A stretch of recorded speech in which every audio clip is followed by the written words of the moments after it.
Hi, I'm Leanne and welcome to my Small Batch Big Taste Kitchen. And today we have got a viewer requested recipe. Love it when you guys request recipes in small batch form. If you've got a recipe you want to see in small batch form, go ahead and leave a comment down below. But today's recipe is for small batch shortbread, or as the British would, shortbread cookie, or as the British would call it, a biscuit. You see, my dad's parents, my paternal grandparents, were both born and raised outside of London. So Walker shortbread was a favorite at our house. And whenever my grandma would come to visit, there was always a box of Walker shortbread in her suitcase. So we love a good shortbread at our house. Now, shortbread is simple. Just a handful of ingredients you probably have on hand. You're gonna need some butter, some sugar, some flour, and a little bit of salt. And today we're going to use vanilla extract and almond extract. You could use just vanilla or just almond. This small batch shortbread is full of buttery goodness.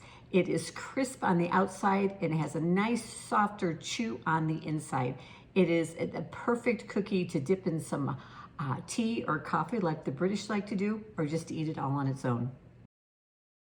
We're gonna make today's version of my English shortbread in a loaf pan, a 9x5 loaf pan.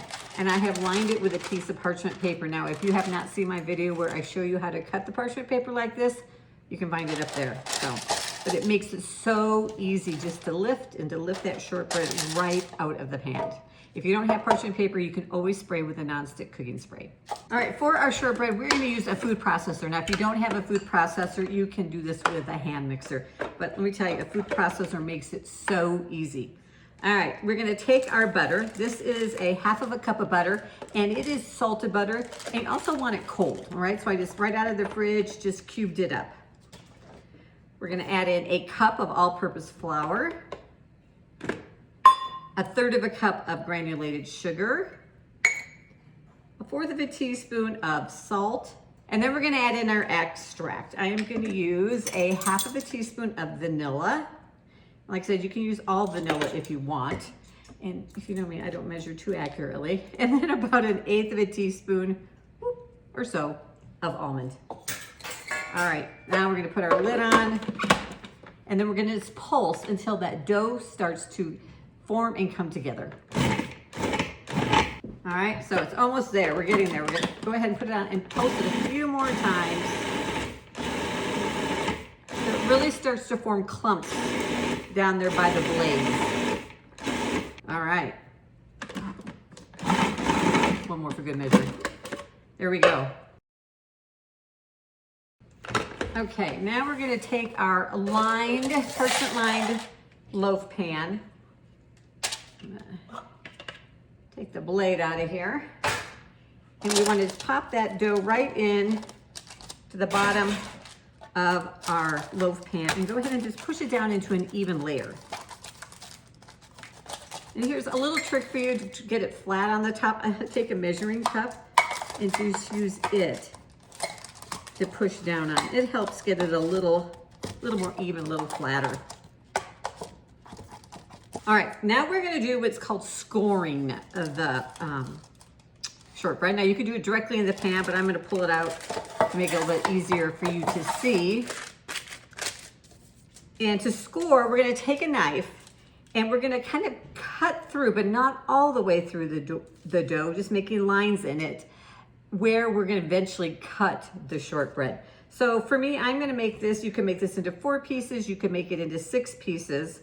So I'm gonna do it right through the middle, but again, don't go all the way through, you're just scoring it. And then another line right here, and another one right here. Now, as it bakes, it's gonna kind of fill in those lines and we'll rescore it after we bake it. This just makes it easier to cut it. All right. I've probably gone about halfway through. Now I need to grab a fork. Now, one characteristic of British shortbread is these little holes. It's called docking, okay? And we're gonna, you do it to a pie crust. Well, we do it to the shortbread too to help prevent it from puffing up when it bakes. And so we're just gonna take our fork and just 1, 2, 3, about 4 times in each piece of shortbread. Now these you can go all the way through to the bottom. Now, another thing you can do if you want, if you've got some finishing sugar, some coarse sugar, you can sprinkle a light layer on top of the shortbread right now.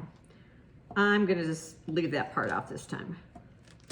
All right, and going back into our pan.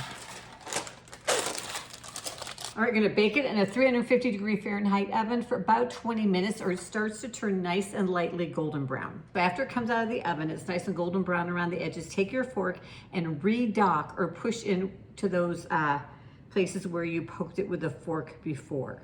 Then we're gonna let it cool in the pan for 15 minutes. All right, it has cooled in the pan for 15 minutes. So you're just gonna lift it right out of there because thanks to my parchment paper. And now, it's still a little bit warm. We're gonna go ahead and cut the shortbread on those lines that we had previously scored into the shortbread. All right, we're just gonna cut all the way through.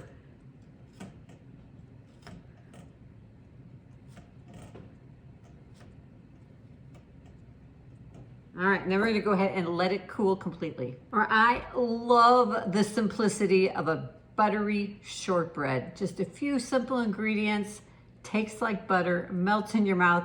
I think my British grandma would be proud. But if you want to dress this up a little bit, you could always add in some chopped nuts like pecans or walnuts, add in some little mini chocolate chips. It would be delicious.